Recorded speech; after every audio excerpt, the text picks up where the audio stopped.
Welcome to the Get Offset podcast. My name is Andrew. And I'm Emily. And today we have with us our friend Sean Pierce Johnson. Hey, guys. Hey. What's up?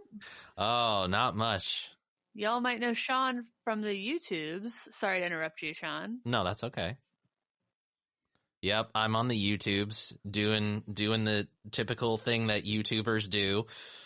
Demo the gear, talk about the gear, sometimes pretend I know what I'm talking about. Are you one of them influencers or? I'd prefer not to use the term influencer. But yeah, I'm an influencer, I suppose. Yeah. What do you put on your taxes? What do I put on my taxes? I put musician. Nice. That at the core, that's what I am. Mm-hmm. I have to be honest about that. When musician becomes my primary form of income, I will be very excited to put musician on my taxes. Still working toward it. It's a very exciting thing. It's very lucrative. Oh, so lucrative. So lucrative. Especially in the state drowning of in California, right? Don't even get me started. Well, we'll have to get you started at some point this episode. Yeah, we will. But it might be a little bit early to get started on that. But I mean, if you're a person whose job is musician, there are worse places to be. Oh yeah, Well, definitely. Right. Well, before People aren't exactly moving to Kansas City to make it. No. Unless it is barbecue. I've so much that I'm internalizing and trying, like so much peanut gallery I'm trying to save for later. Emily, let's start with you this week. What's new with you this week? And I'm going to ask before I forget because I'm usually a jackass and forget to ask you. Yeah, it's okay. I should just start saying, like doing your voice, Emily, what's new with you? No, this is coming out what's new with you? May 12th. I had a birthday. Yay! I'll have a birthday. We're recording this on May 8th. The 8th of May. I would sing happy birthday for you, but I'm pretty sure that violates some sort of like IP law. Happy birthday's in the public domain. Yeah. Come on, bud. Everybody knows that.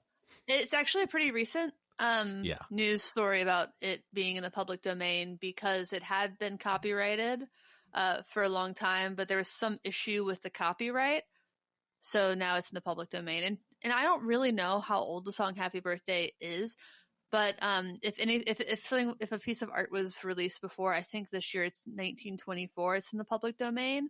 And if it was released before 1978 and didn't get properly renewed at a certain point, then it's in the public domain. And then there's some other cutoff for 1989. Oh, I think that if it was not renewed if it was before 1989 not renewed properly, I don't know. I just did an article about it and I've already forgotten everything. But copyright laws are complex. Yes, Happy birthday's in the public domain. So I am having a birthday after we record this. And my, if you all listen to the Rat Boys episode with Julia from Rat Boys, we talked about Grater's ice cream, and I said that my favorite flavor was the strawberry ice cream with the chocolate chip, and Julia said, "Oh, that's probably in season right now because it's a seasonal flavor." Sure enough, it is. My husband had a conversation with my parents apparently, and what showed up on my doorstep today but 6 pints of Grater's ice cream. Ooh. Aww. Including 3 of the strawberry. Yay. And it is the best ice cream I've ever had. I have never had an ice cream that I thought came close, and I've had a lot of ice creams. There are a lot of ice creams that will satisfy a person, but Grater's is just the best thing in the world. Very nice. Yeah. Man, look at Rick just setting the bar. My wife's birthday is later this month, and I'm starting to hit I should probably figure out exactly what I'm going to do. I've got like a couple ideas. I don't know if I'm like have any ideas in the caliber of having ice cream shipped across the nation. That's some high level stuff. I'm not going to tell you how much it came to pint, but it was per pint, but it was stupid. But I also tasty. Oh gosh, so good. I've also gotten a couple new gear things. I have received these new Lawler Jazzmaster blade pickups. I think they're called the Blade Master. Ooh. And so I have those to demo, and I'm very excited about it. But I am a dummy, and I asked for cream covers, and I really should have gotten white covers. I'm a dummy. Oh, well. I'm going to ask them for white covers. So the Jazzmaster pickups with blade pole pieces for wider string spacing, resulting in a fuller, fatter tone. So I'm really. Is it a blade single coil or is it a blade humbucker? Single coil. Okay. Or is it a blade runner? Is it a unicorn?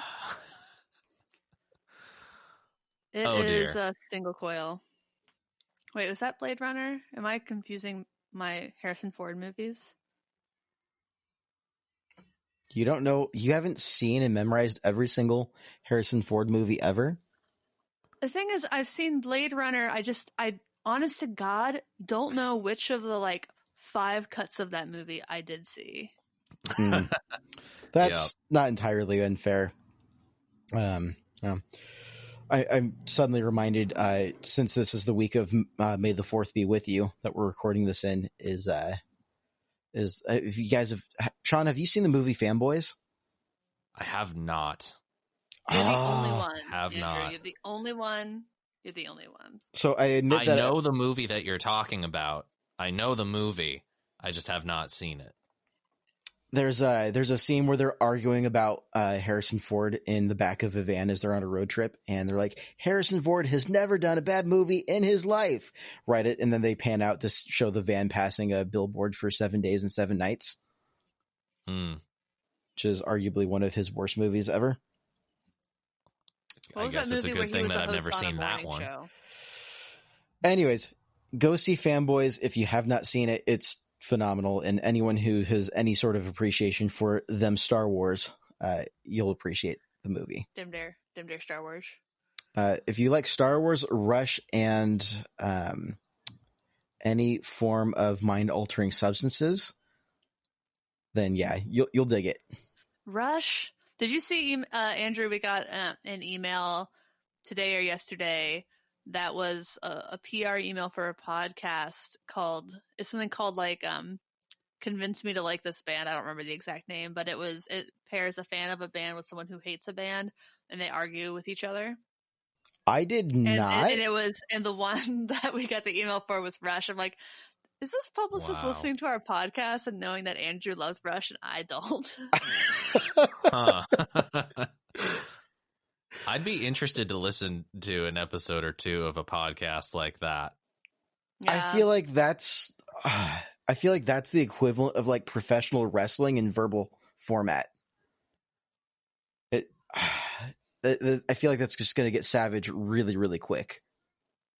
Yeah, it could get savage real quick. Randy Savage. Oh, yeah. Wait, I don't think the drums. Wait, hold on.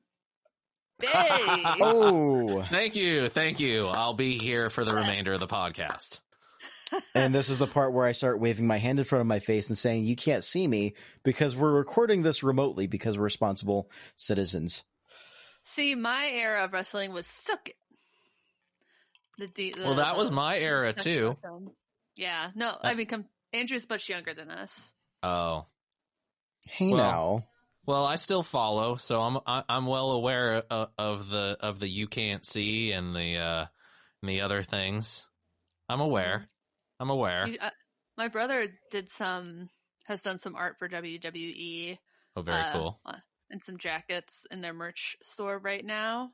Cool. Yeah.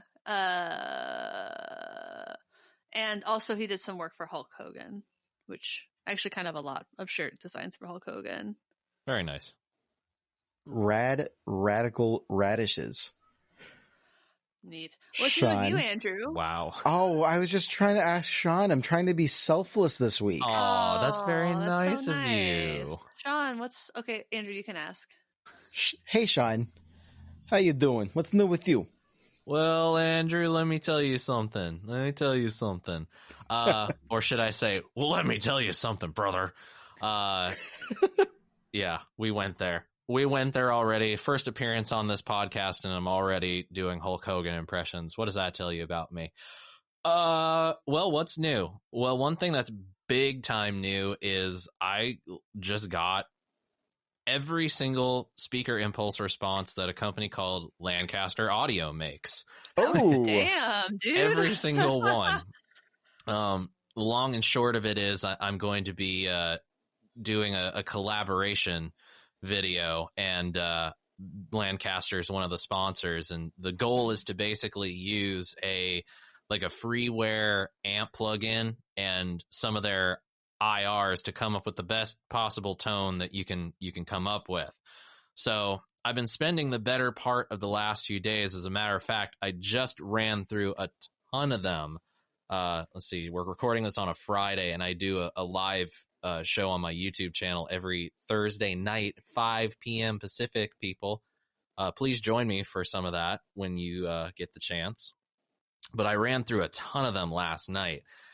There's like Orange cabs, Marshall cabs, tons of Fender and Vox stuff, all the usual suspects. But then there are some that are just like, wow, okay, would not have anticipated seeing a company do an impulse response for that. They actually have, you guys remember that cheap amp brand B52 that used to be sold at Guitar Centers years ago? Yes, I do. They have one of those cabs. What? Yeah, Why? there is a B52 412 impulse response. Like, does it sound like you remember it sounding? I mean, it's been Slightly so many warmed years over since I've dumpster. played a B52, I couldn't tell you. Does it sound like you've got an amp cranked inside of a Love Shack? Huh.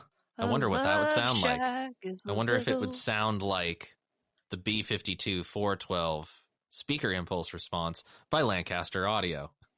There's only one way to find out. Hey, them's your sponsors, not ours. They're not paying me for anything. They're not a sponsor. They were just nice, okay? Oh, really? Yeah, they well, did. Our sponsors are usually just people who send me stuff. So. Oh, there you go. But there's like a ton of other cabs, like Angle cabs. There's a couple, like the newer 5150 cabs, a Laney Supergroup, Mesa cabs, and of course me and my orange amps. There's a 112, a 212, and a 412. And then there's producer packs with stuff like guys like Glenn Fricker from Spectre Sound and Trey Xavier from Gear Gods have packs with different cabs. So I've just been going through all of these like crazy, trying to figure out which one of these I like enough to want to use as part of this collaboration. So I've been having a lot of fun getting to know them, because up until getting all these, the only real experience I've had with good, high-quality speaker emulation stuff has come from me having the Waza Tube amp expander. So now that I have some really high-quality IRs that I can just upload into whatever I want, I'm pretty excited about it. That's awesome. Oh, for sure. It's funny you mentioned that. That's on my list of things like I need to look into here soon, because I've had the Strymon Iridium for about a month and a half now, and I've been really loved. Yeah, I've been time really doesn't really exist anymore. Yeah, time is but a construct to begin with, and then you throw in a pandemic, and it's like, was that yesterday or was that? Oh, shoot. Yeah, I've started looking at my days now during this as what video did I work on yesterday? That's a good way to look at it. That's basically been every day since California shut down. Yeah. I have not stopped. See, I thought I was going to do better with this because I'm working from home for my 9 to 5, which is, I'm incredibly fortunate to have that. But I really thought I was like holding it together better than I was. And I didn't realize until last week I had a moment where I'm looking at the schedule and I'm like, trying to figure out who's doing what for the next day on the team, making sure that everything was aligned. And I'm like, who deleted the schedule for tomorrow, guys? Who deleted the schedule? This is really bad. We don't have anyone assigned. There's people wondering what's going on tomorrow. Like, we need to have answers. And they're like, hey, that's because there's nothing on the schedule for Friday and tomorrow's Thursday. And I'm just sitting here like 2 p.m. on a Wednesday thinking it's Thursday, trying to figure out how to wrap up my week. I had a solid 5 minutes like, oh my God, what's going on? No, this can't be happening. Yikes. See, Wow. I always work from home, so this is like the main interruption in my life is that now my husband is also home all the time, which I like. I really like it. And I don't get to go to my gym, and that's the real big interrupter. I've like gained back 8 of the 10 pounds I lost like earlier this year, and I've started running to kind of counteract that. Oof, duh. But yeah, I've also been kind of looking at like how many weeks has my husband been working from home? Ugh, so many more dishes to clean. God. Hate dishes. I hate it. Yeah. Dishes We run are the dishwasher like 5 times a week. It's insane. Like, how are we going through this many dishes? And I know why. It's because I'll get out like one plate, and then I'll be like, I don't want to use this plate anymore. And then I'll push all the food to a different plate. I have my things. Or I'll like start a drink in one glass. Like I'll make a cocktail and I'll pour it into one glass. I'm like, this glass isn't right for this cocktail. I'll pour it into a different glass. And like none of my glasses are right for this cocktail. Oh God, then I'll just shotgun it. well, that's great. the There you reasonable go. response to deciding glass isn't right for a cocktail. I don't have any of those like nice smart like cocktail glasses with sort of the rounded bottom, like an actual, not the champagne flute, but like a real champagne glass. So it's like I made a Vesper last night. I ended up pouring it into like a long skinny glass, and I'm like, this is wrong. This is not how this drink should be served. That's how I am with my beer. That's why I have way too many beer glasses. The Pilsner glasses. Oh, I've got a Pilsner glass. I've got 3. We have some. Literally have never used it. My dad gave us some Pilsner glasses like at our wedding, I think. I'm like, when I don't drink beer and Rick drinks beer, he doesn't drink Pilsners. See, what I need to get my hands on at some point or get around to ordering is snifter glasses. Oh, yeah. I like the brandy ones? Kind of, yeah. How does one smell snifter? I really love like bourbon barrel aged stouts. And I've got a small stash that I've got kind of cellared away, and I break a bottle out every once in a while, and it's great stuff. But I know that like when I'm at a brewery and I get handed it in a snifter glass, it makes a world of difference in how much I enjoy it. Right. And that sounds like such a cork sniffing thing to say, but as we've previously established that I'm kind of against my will, I'm a snob by nature, so that is what it is. And well, you could just on, not to keep the discussion off topic going, but you could just get tulips. You know, I find that the tulip glass for beer is like the most versatile glassware. So that's reasonable. Yeah, it has enough of like the snifter kind of shape, that thing that a snifter glass does. Decently heavy weight, you know. It's not. That's like the one thing that glass that always gets used is my tulips. Fair enough.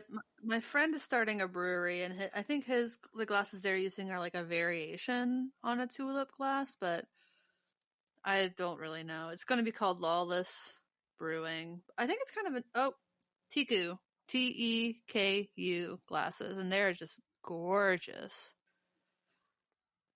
You know those? No, I don't. I do not know what that is, but I'm Googling it now. Oh, yeah, I've seen these before. Yeah. They're handsome. They are handsome glasses, in a strange sort of fashion. I feel like if Elon Musk designed a glass, this is what it would look like. Oh God, he just named his kid like unpronounceable symbols. Like, oh my God. No, his would be like, it would be like that with like a pipe attachment that you suck it through. Like it'd be weirder still. And when you finish it up, it plays a sound clip of Joe Rogan saying, "Have you tried DMT?" Oh my God. So Andrew, what's new with you? Well, not DMT, just so we're making that clear. You know, it's kind of been a more boring-ish week. I mean, last week I talked about putting down grass seed in the yard and being kind of a stereotypical dad, and this week it's going to be pressure washing the back porch. But that sounds fun, honestly. I like pressure washing every time I've done it. Pressure washing is one of those videos that you'll just watch on loop. It's so cathartic. Yeah,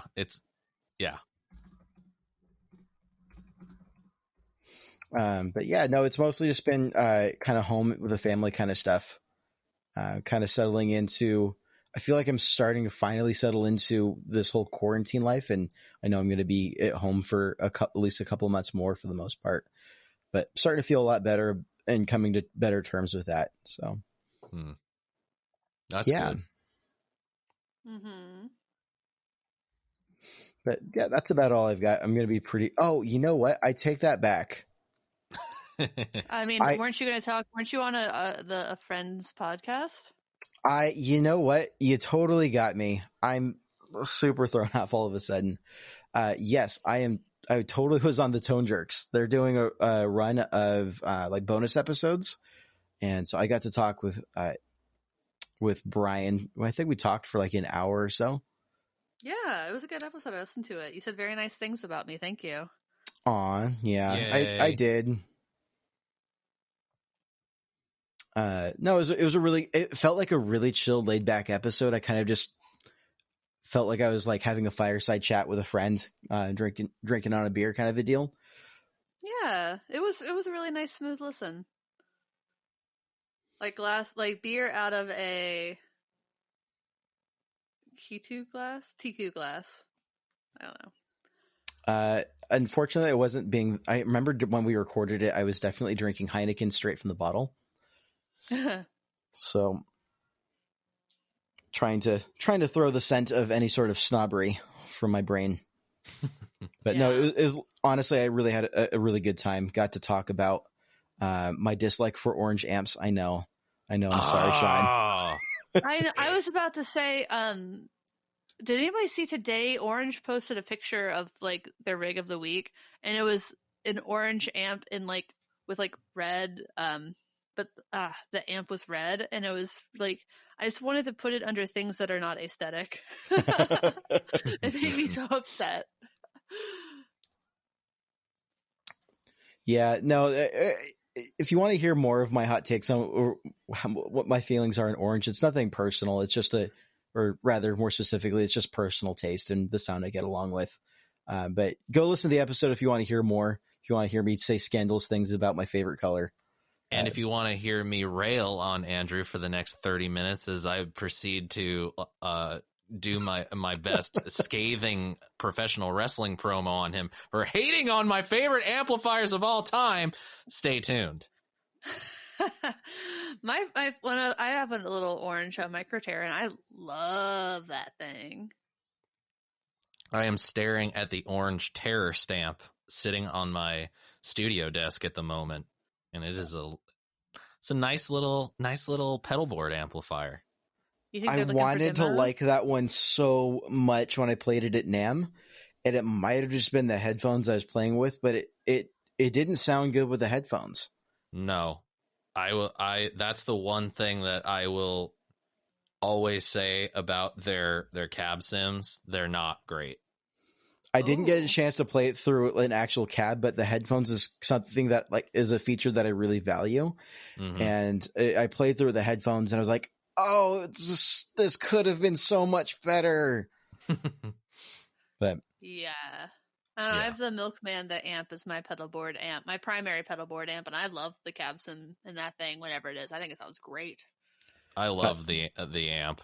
That Milkman, it sounds so good. Perfect little baby. Yeah. If I can pivot away from Sean's anger, I also got to talk about my Jennings quite a bit on the episode with the Tone Jerks. Now that we can agree on. That's something we can definitely agree on. Anyway, yeah, I think it was a super solid episode. I felt super comfortable and kind of at home, and yeah, it was a good time. Nice. Cool. Sponsors. Well, first let's talk about if you want to support the show, we have a few ways that you can do that. Normally we talk about this at the end of the show, and I think people don't listen. So we would love for you to review our podcast. If you could leave a nice review and rating, that really helps us out in the iTunes or Spotify or whatever search when people are looking for guitar podcasts. So we'd really appreciate it. If you would love to support us on YouTube, we have a YouTube channel. I'm getting so close to 1,000 subscribers on the demo channel, and I really want to get there. I don't think it'll happen by the end of the month, but I really want it to. And if you have some money and you want to throw a little bit of that our way as a show of support, it really, really helps. We have a Patreon, patreon.com/getoffset. We also have merch at getoffset.com/shop. But keep in mind, all of our merch is drop shipped by a company called Printful. So they're having some shipping delays because they're seeing as many orders as they get like on Black Friday. And at the same time, their production is a little bit lower. So they're trying to fill that gap. They're working as fast as they can. So if you do order a shirt, a hat, or whatever, please, please, please understand that it's not going to come in 2 to 3 days. And we love you. Thank you. But it's also worth it, and don't let anything that just got said deter you from doing anything that you want to do in terms of, living your best life now. Yes. Which definitely involves repping some merch from your favorite podcast. I highly recommend the Get Offset tank. I am not wearing mine right now, but I wear it a lot. And it's basically summer in some places, so it's warm. It's summer here in SoCal, that's for sure. Yeah, it was 61 degrees here yesterday. I love it. I love 61 degrees. 60s and early 70s is great. It's once it crosses that 80s barrier that like really throws me. It's bad in Seattle because it doesn't get dark until really late, so then you have the sun beating on you for a very long time. I've got really big windows in my house, and my house doesn't have AC. So no one does in Seattle. 82 degrees in my room right now. It's killing me. Ugh, I'm sorry. Ew. Yeah, so we also have sponsors. I want to talk about, I've already mentioned Lawler Pickups. One of the things I love about living in the Pacific Northwest is that there's really no shortage of excellent companies to support. And Lawler, based out of Tacoma, Washington, is one of those. I've had Lawler pickups put in Jazz Masters, their P90 conversions, and I loved those pickups in that guitar. What I've just gotten though is I just got their new Blade Master pickups that I'm really excited to put in my other Jazz Master. So stay tuned. I'll be doing a video comparing the stock pickups for my Jazz Master, which are based on a 65 era pickups with these new Blade Masters. And I'll do that video as soon as I get the right covers, because I think with my white guitar, it'll look kind of weird with the cream covers. I don't know what I was thinking. I always think that cream is whiter than it is, because that's why, because in wedding dresses it is a different color. And also Old Blood Noise Endeavors. They have their Fault V2 coming out this week, and I am stoked for it. It's a killer distortion pedal, and it has sliders, Andrew. Oh, Year of the Fader. I went to NAMM saying it's going to be Year of the Color Orange, wanting to believe that was going to be true, and walked out realizing it's Year of the Fader. There's just no doubt about that. Year of the Fader. So for 2020, this felt so much more appropriate at NAMM, but I was kind of joking it's the year to get faded, and now I feel like that's just not aged well at all. I feel like getting faded all the time. Just kidding. Just kidding, Mom. JK. Well, I don't drink until after 5, usually. I took a half day today. It's my birthday weekend. I made a margarita. And this is the part where I remind everyone that I am not a licensed therapist, and you should not listen to anything I have to say on this topic. Yes, This is true. Okay. I'm also not a licensed therapist, but I've been to one. I just found out that my singer is dedicating our entire album to her therapist, and I think that's the best thing ever. That's solid. I approve. I approve of any sort of positivity in terms of making mental health issues more visible, aware, less stigmatized, and normalizing the term I'm so blanking on right now is neuroatypical. That's not just what you that I feel like neuroatypical is different than what I would see a therapist for, but I'm just going to throw a very broad blanket over anything under what I just said and just say no stigma, more positivity. Always going to be a fan of that. Yes, truly. Indeed. Truly. On that note, I don't really know how to transition to the topic from there. But recently California passed a series of laws about that relate to freelance workers / the gig economy, as we often call it. More and more people have jobs that aren't 9-to-5 jobs. They don't get, that steady paycheck every week. It's just based on the work that they do. And, I'm one of those workers. And Sean, I know you're one of those workers, and you're actually in California. Yes, so I am. We want to talk about those laws. We know that no one's really playing live gigs right now.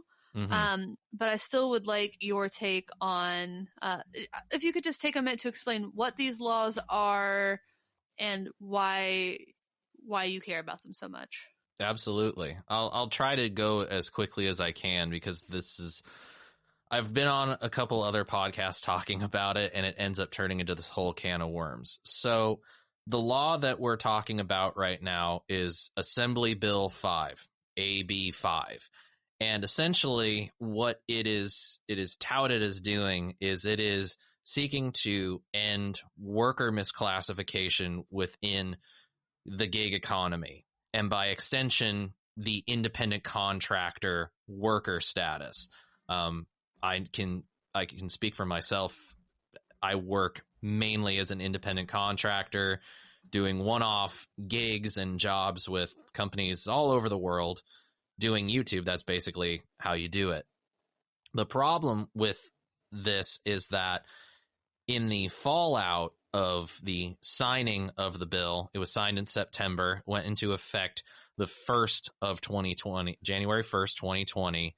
In that short amount of time that businesses had to learn about what the law is and how to comply with it, there was just not enough time and not enough information in order to adequately prepare. And then after it goes into effect, we start seeing the unintended consequences of it. It's pretty clear when you look at the writing of it and when you see the different rallies that have been held supporting it. It's mainly going after a lot of the gig economy companies like Uber, Lyft, DoorDash, things like that, where, nobody's an employee of those companies. They drive on their own time. They choose when they want to work, how long they want to work, how many rides they can accept, etc. But they don't get anything like medical coverage. They don't get anything like paid time off. And I don't know if there's anything like an established minimum rate. I can't speak to that. But my husband did Uber, and I don't recall there being one, no. Okay. Well, I've never driven Uber, so if anybody wants to, inform me of how things work, I'm open. I'm just speaking from the perspective as a musician, because it essentially kind of killed this ability to be an independent contractor within the state of California if you didn't meet the criteria of what they call the ABC test. And the ABC test is essentially what the California government is using right now to determine whether or not a worker should be classified as an employee and be entitled to all the benefits of employment, or if they're truly an independent contractor. Man, honestly, whenever I hear a cutesy name like that, I'm like, this cannot be an actual good policy. There's no way. I totally agree with you. And I actually have the ABC test pulled up in front of me. So I'll kind of give you a little overview of the points. Point A, the person is free from the control and direction of the hiring entity. Basically, you have the freedom to perform the work how you see fit. Point B, person performs the work that is outside the usual course of the hiring entity's business. Point C, the person is customarily engaged in an independently established trade, occupation, or business of the same nature that is involved in the work performed. So basically, I'm a YouTuber or a guitar player, and that I am independently established as a musician, a guitarist within the music industry. But it's that point B, like performs work that is outside the usual course of the hiring entity's business. That creates a lot of gray area, and point C does this as well. It creates with I'm sorry, just really quickly with point B, like it's not uncommon for, I'm in marketing. It's not uncommon for a marketing agency to hire another marketing agency to fill in sort of gaps in their what they can do or their bandwidth. Like our agency might hire another agency that does outreach, even though we have the capacity and we do outreach as part of what we do. We will hire another agency that can maybe do it for cheaper, or can take on a large project without a lot of runway. Otherwise, we would have to hire 5 people for one client. Right. So and that's a gray area. Yeah, then that's the problem, is like the language of it has created this really confusing working environment and this confusing negotiation platform, because there's wording in there that almost makes it seem like you cannot be in the same business as the company that hires you. But why? Let's use the YouTube example for you and me, Emily. We do guitar gear demos. We're guitar players. But one could argue, and you have to assume, I've always felt you almost have to always assume the worst with the government, and that they're not the smartest people in the world. Don't be a Shirley, because a Shirley is someone who says surely there will be exceptions. Exactly. So the greater umbrella for what we do and what the pedal companies and the amp companies, the pickup companies and the guitar companies do is music. We all are involved in music. Yep. That's not outside the usual course of business for the companies that hire us to do a job. Nope. And so maybe that would be different for, say, a restaurant that might hire a band to play a couple times a week, once a week, during the month,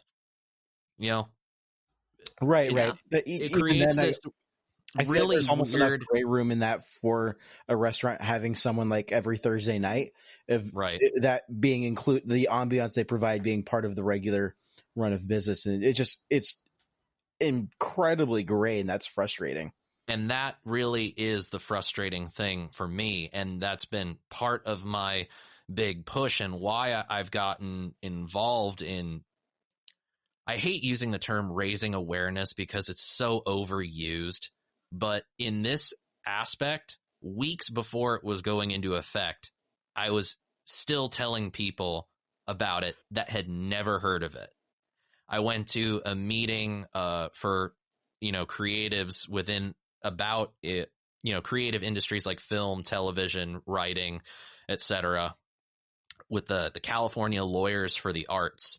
And I think that was in October or November. And of all the people that were there was one guy from a film company. And afterward, we're all kind of congregating, and he says to my wife, who is also a musician and came along to the meeting as well, and she's also very involved in this fight as it is. He says to her, you know what the worst part is? This affects so many of my colleagues in film, but none of them are here and none of them know about it. And why is that? Because we're all still working right now. Like we don't have this common way of performing a day's work.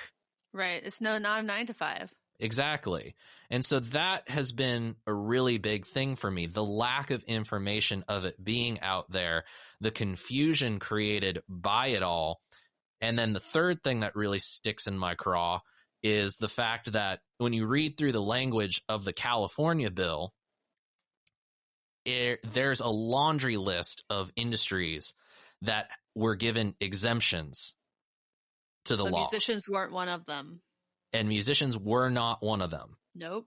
And I was told that the reason, we have been told that the reason that musicians were not given an exemption when the bill first went into law, when the law first went into effect, was because independent organizations and the musicians union couldn't agree on terms.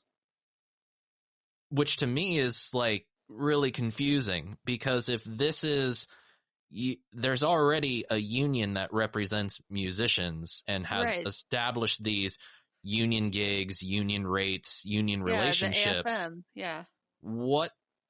What's the point of them negotiating terms with independent organizations or organizations that represent the more independent music world, the non-union music world? They already have their terms. They don't have a say in how we choose to do our business. I'm not a member of the union. That's by choice. So it just didn't make much sense. I can't afford those union dues. Yeah, it just didn't make much sense to me. Like, why would we need to negotiate with the union in order and have them approve something that they've already fought for and they've won that battle? You don't need to get your feet wet in our pool. Right. We just want to continue doing things the way that we've always done. Well, it sounds like they're trying to fix something that's not broken, at least in terms of this particular industry. Well, yeah, now, the music industry is not where this is broken. This is broken with Uber and Postmates and Grubhub. And frankly, there are a lot of employers out there who have just resorted to hiring contract workers when it should be a full-time job because it's cheaper. Well, the worst part about all of this for me is, I could go in on ad nauseum about how everything played out, because I've done the research of like, how did it get started? Why did it, what the courts decided and all that stuff. But the worst part for me is, for the better part of like 9 months, my wife and I have just been like, we have no idea what we're going to do. Are we going to have to leave California in order to be able to continue working the way that we've already established with our business relationships, healthy working business relationships? We get paid well for the work that we do and services that we provide. We're okay. We have great health coverage through the Affordable Care Act.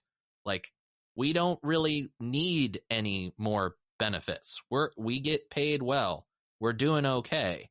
But somehow this very same ABC test got copy pasted into what is called the PRO Act, which was put forth by the House of Representatives. And I forget what exactly the PRO stands for. It doesn't stand for Performance Rights Organization. Right. But it basically is another labor law that uses the same exact ABC test for the same exact purposes of whether or not a worker should be considered an employee or an independent contractor. And that's for a national scale. Huh. But nobody... Emily, can I ask you something? When Please. You just said, was that the first time you'd heard about it? Yes. And I've read a little bit about this. And therein lies my problem. Yes. And therein lies my problem. I don't know how I will come across to people as they're listening to this and what they will assume about my personal politics. But to me, this is the worst part of the modern political landscape. Here is something that directly has affected my ability to continue to work as I've always worked, and had to modify and, not going to lie, find loopholes to continue working the way that I know already works for me. And here it is already like, oh, it's being put on a national scale. Amazing. And we're not like 6 months into 2020 where, you know, the California law is in effect and they already want to take it national. Jeez, this is bad. Yeah, it just, look, whether you're a Republican or Democrat, I could care less. All I am concerned about is right now, especially, I'm in California and I have the luxury of, I work from home, I have my own studio, I do my thing, and I get paid. Mm-hmm. But right now, there are people who have straight up been laid off from their jobs and will not get that job back. This kind of thing, Uber and Lyft or DoorDash, whatever, might be the only way that they can keep getting some money during this time if they haven't gotten their, stimulus check. Well, $1,200, whatever. Yeah, it's only $1,200. That doesn't go very far in California. No, it doesn't. And unemployment doesn't last forever. Exactly. And like that. But the one thing we haven't talked about, Sean, is why musicians should care. So what is the impact, what are the implications of this on musicians like you and me? Because on the outside, it's not immediately clear why, like how this will affect us. Right. So one of the big things that I've seen when talking with other musicians about this is their big concern is within the live sector because of the way that the law has been rolled out.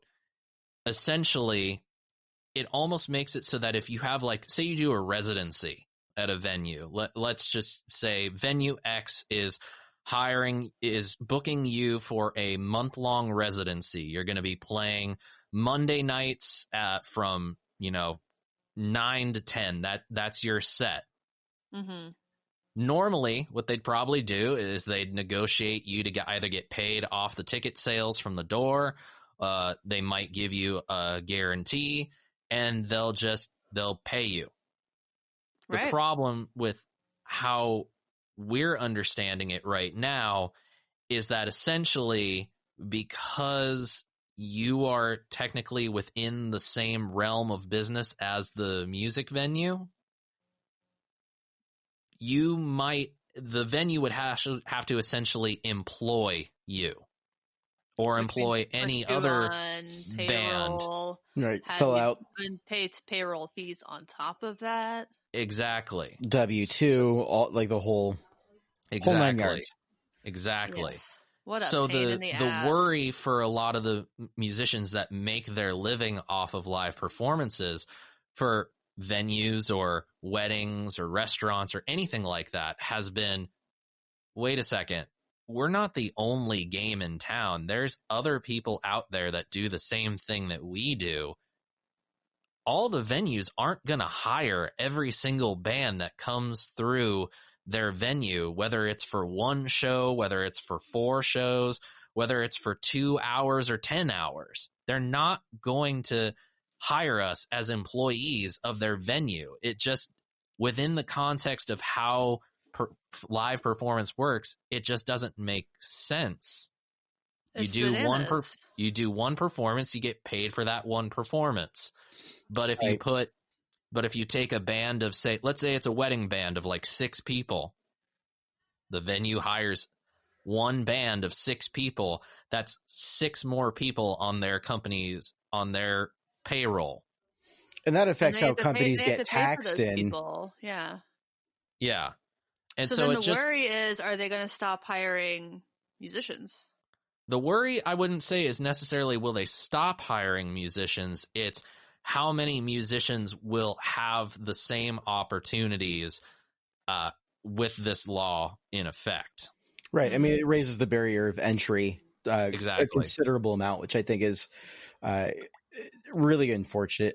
Something I want to circle back to real quick is I have heard of this, but honestly, the only reason why I heard about this is because I lived in California for a decent chunk of my life, and I'm connected with a lot of folks down in down in Southern California who are in this industry, and I started seeing the outcry before at the end of last year, but I didn't even see it until after it had been officially passed. Right.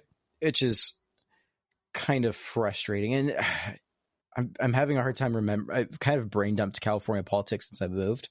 But with like an assembly bill, that's something that gets voted on by the general public, right? Or is that? Nope. Nope. All right. Nope. That's right. We did not get to vote on it. And that's another big problem for me. This directly affects my ability to earn a living. And how come my voice didn't get to be heard? Oh, that's right. Yeah. It's the propositions, the ones that show up on the local ballots. Yeah. And the assembly bills are not. And then to make matters worse, this affects Republican and Democrat, but the assemblywoman who wrote this, assembly member, whatever term you want to use. Lorena? Yes. She just chooses to classify her opponents as anti-worker and Trump supporters. Right. That's just not true. Musicians by and large, not as conservative, generally speaking. Musicians and artists and creative types tend to skew towards the left. But not to say that there aren't right-leaning artists. There are. I mean, clearly there are. Trapped exists. Well, Sorry, that was a joke. I can't comment on that. The point being, though, is the singer from Trapped will continuously comment on that on Twitter, so don't worry about it. Okay. The point, though, being is that it's being turned into a partisan issue unnecessarily so. Yes. And I think some of the misconceptions I've seen thrown around are kind of like this idea of like, well, musicians are kind of just this, in California, kind of this like old man yelling at cloud, I don't like change. And I don't think that's the case at all here. And I think that's a misnomer at best to try and just throw out they just don't want to change. And to an extent, I see the argument for a bill like this in application to like rideshare companies who have arguably have taken predatory advantage of folks who are just in need of a little bit of extra income. Mm-hmm. I mean, if you go back into the history of how this whole assembly bill came into being, and you look at the court case and the Supreme Court decision in California that established the precedent for it, it's really shitty what the company did to the workers. They basically hired them as employees and then, quote unquote, demoted them to independent contractors, and they had the benefits, and then the benefits just got taken away. Right. Like that is crappy. That is crappy. But that's a different situation than music. That's a different situation than being a journalist. That's a different situation than being a videographer, a photographer, a painter, an actor, whatever. That is a different world. And when you try I've been seeing a lot of discussion within politics and outside of politics about what the future of work is going to look like. And in my opinion, in the 21st century, you cannot apply the old school 1950s view of the guy or girl who goes into the office 9 to 5 every day, and that's worker hiring entity relationship. It's not that anymore. No. And it hasn't been pretty much since the internet really got going. People have been able to earn livings from the comfort of their own home. People have been able to establish multi-million-dollar companies in their garages. I mean, hell, like all the pedal companies that we know and love today, it all started out as a hobby, and they built it into something. Right. No, absolutely. You just can't apply a black and white way of looking to a Technicolor presentation of the world. Oh, for sure. And the thing that kills me, I'm like, okay, great. Like, depending on how you look at it and how it's presented, there's, to a degree, for the intended effect, I see that you could believe that this is a very positive thing, and for people who work in the rideshare industry, and this being some sort of like we're trying to balance the economical disparities in our state. That's great in theory. and I'm just going to leave the theory part hanging there. But yeah, the companies that this is being addressed at, like Uber and Postmates and Lyft, like they've, as I was doing a little bit of research for this episode, they're like, we're just not going to do it. Yeah. They're straight up in defiance of it, and they're also pouring tens of millions of dollars, according to publicly released shareholder records, into trying to fight this. And I'm just sitting here like, they'd rather spend tens of millions of dollars on trying to fight this than just comply and start paying their people fairly reasonably. And in that industry, that makes a little bit more sense. The broad strokes of it and the unintended collateral, and then the follow through, just absolute unwillingness of the assembly men and women to do anything about this. The vote to make this thing ended up being perfectly split down party lines. Yep. And how partisan it's suddenly become is we're going to make this partisan, so therefore you have to pick a side. There's no nuance allowed, and if you're not with us, you're against us. Kind of just very black and white terms across the whole spectrum, and that's so problematic from a philosophical standpoint in so many ways. But I think more importantly, the way that the unintended collateral is just left in the dust going, really? Yeah. Yeah. I mean, at the end of the day, I recently started doing some writing again after a little bit of a break. And in order to comply with the law, I can't make more than, I think it was 35 submissions within a year. What? Writing submissions? Like freelance writing? Like freelance writing. I can't make more than 35 submissions per publication for the year. Well, that's a bummer, because I would have to submit to a single publication.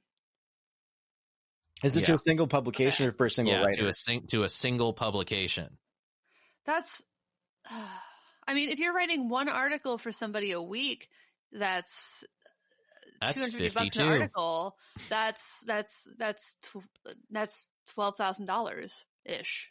That's stupid. And again, here's the big problem that I have. The partisanship of it is one thing, and the lack of foresight and due diligence in really truly understanding the impact of how vague the language is and the things that you've chosen to put into the language of the bill.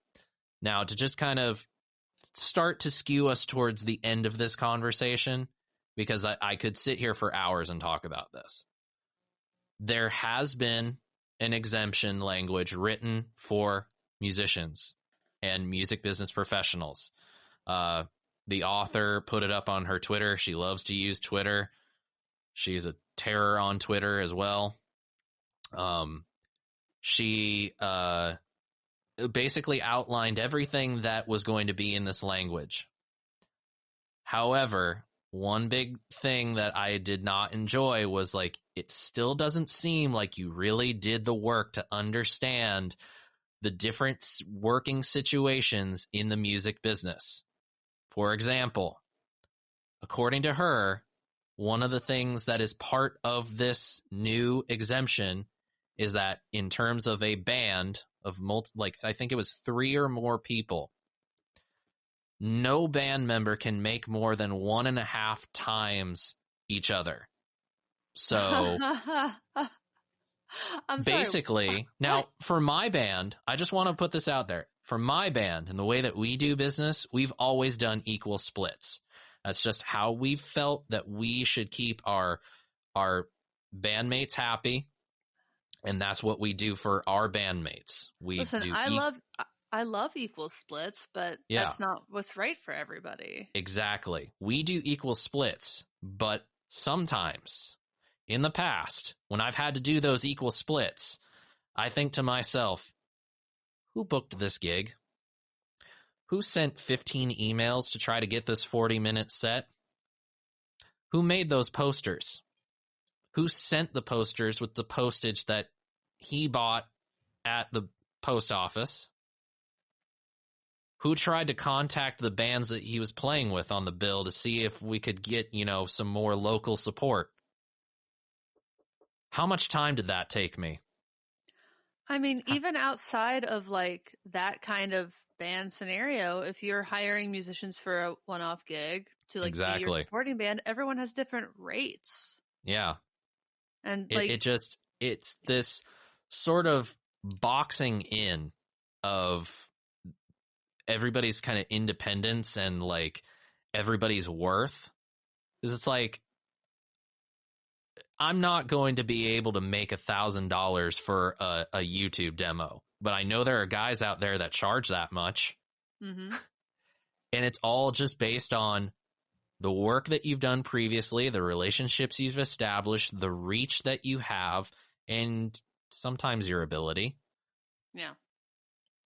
But we're all worth different amounts, and we just have to kind of be okay with that. I don't know if that's necessarily a popular thing to think these days, but hey, I know what I'm worth, and I know what I'm willing to negotiate up and down in order to make sure that me and my family and our business is taken care of. Yeah. I mean, at the same time, like no one can make 1.5 times more than someone else. If say you're a singer, of a band of hired people, like you pay yourself last. If there's something left over, then you don't pay yourself. I mean, it could work either way from like, oh, I did the work, so maybe I should take a little bit, maybe I deserve a little bit more money. And if that's something the rest of your band is okay with, then there's no reason you shouldn't be able to do that. And if your idea is, I want to make sure the band is happy, because I know that like, if you're the songwriter, I know I have other revenue streams. I do a lot of solo gigs. I have other ways to make money that my band doesn't necessarily. So when you do band gigs, maybe you pay yourself less so that your band is happy. I mean, it's taking away your own ability to do what's best for you and the people with whom you play. Yeah. And I think the thing that I have always liked about being independent and having as much control over how the course of my business goes is the flexibility of it. I have no problem negotiating with people. I like that because it encourages conversation, and we can kind of get to know each other in the process of coming to terms. But this just doesn't feel like that is going to be possible with some of this new information and these new laws that are coming out. My stress level is lessened a little bit because of the exemption. But then, of course, as soon as the exemption language came out, it was, oh, hey, guess what's here in the United States, people? COVID-19. Fantastic. Right. Guess what's not coming back until there's a vaccine? Live music with singing. Yep. Which is it's the likely sad truth. Though my band just got like asked to play a show in July, and we're like, no. One, we don't think that this show is going to happen, and two, there's not going to be safe singing until there's a vaccine, because when you sing, the particles travel 16 feet. Mm-hmm. Gosh, the first super spreader event in Washington State was a choir practice. Like, it's not safe. Yeah, I mean, there's definitely a level of judgment to be exercised that I don't necessarily trust the general public to judge to utilize well. But I've seen pictures of those beaches. Yeah, don't get me wrong, Huntington Beach, a lot of fun. But so Sean, what are we looking at in terms of a path? Is there even a path ahead in terms, because this whole thing has been riffed with a general lack of proper representation, right. which is one of the whole values that the Democratic Party likes to champion really hard in politics, especially on local levels. And it's really frustrating to see them not live up to that. So what is the road ahead? Is there any action to be taken other than just call your senator, your representative, or what? Well, honestly, what the road ahead is, it's especially now with the fallout of COVID-19, it's everything. The way forward is foggy. No one really knows what tomorrow is going to bring, and we can't really say with certainty. But what I'm going to encourage anybody listening to this episode right now, and anybody that you talk to about it after listening to some of this, if you get curious, honest to God, do the friggin' research. Look into this, find out the information, read it for yourself, log off of Twitter, log off of Facebook, and find sources on both sides of it. Try to gain a big picture understanding of what the fallout of it is going to be. Because I have done that. And I will say, there are instances where AB5 is a good thing. I am not doubting the intent of it. What I'm doubting is the fact that nobody thought to really think, well, how many industries is this going to affect? How many people are going to be put out by this? Mm-hmm. Nobody bothered to do due diligence. And so now we, as the people affected by it, are having to pick up the pieces. Right. Do the research. Find multiple sources. Find sources going as far back as you possibly can. Read all the fluff pieces for it. Read all the anti-fluff pieces for it. Because what about the conspiracy theories? Should we kind of maybe stay away from those? I mean, and does a 30-minute YouTube video count as research? Does it learning? Hey, some videos out there might actually be from like a meeting or a conference about it that was hosted by an organization that puts it out there as information.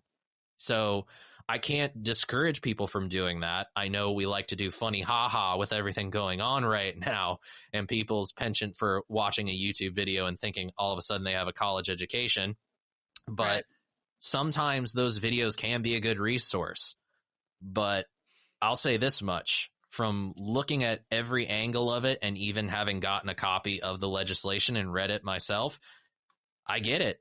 It makes sense. But this is the worst possible way to get this particular job done because you've ruined other jobs.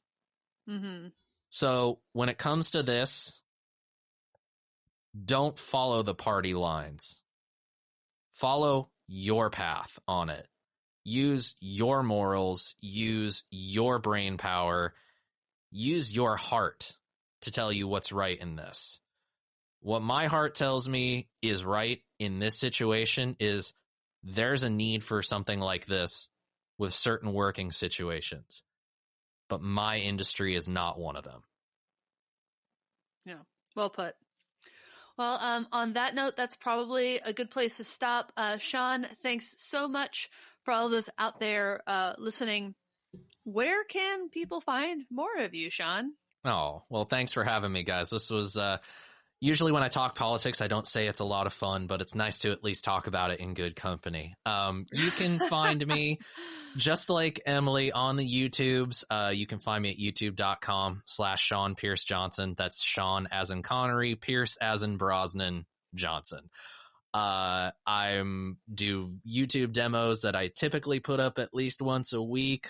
Stomp Box Saturday is my show. You can also find me on Instagram at Stomp Box Saturday for all sorts of pedal nerdery and other fun things as well. But what I'd really love to have you all do is check out my band, which is Cockeyed Optimist. You can find us at cockeyeedoptimist.net. I believe we're giving away some free downloads right now if you sign up for our email list. So if you want to get some free tunes, check us out, sign up for the email list, but we're also on iTunes and Spotify. Buy music. Yeah. And merch. We've got merch. Buy merch. Merch. Maybe Bandcamp will do another one of those. We're doing I know we're doing a special merch bundle right now. We're working on that website right now. I'm not 100% certain if that page has gone live yet. Hopefully it will have. If you do not find it, we are on Instagram at Cockeyed Optimist. Send me a DM and we'll figure out a way to get you some merch and some music. Nice. Slide into those DMs. Sure. Why not? Nice. Well, again, thanks so much to everyone out there listening. I'm Emily. I'm Andrew. And I guess I've been Sean. Ah, ha, ha. Very nice. Goodbye. 1, 2, 3.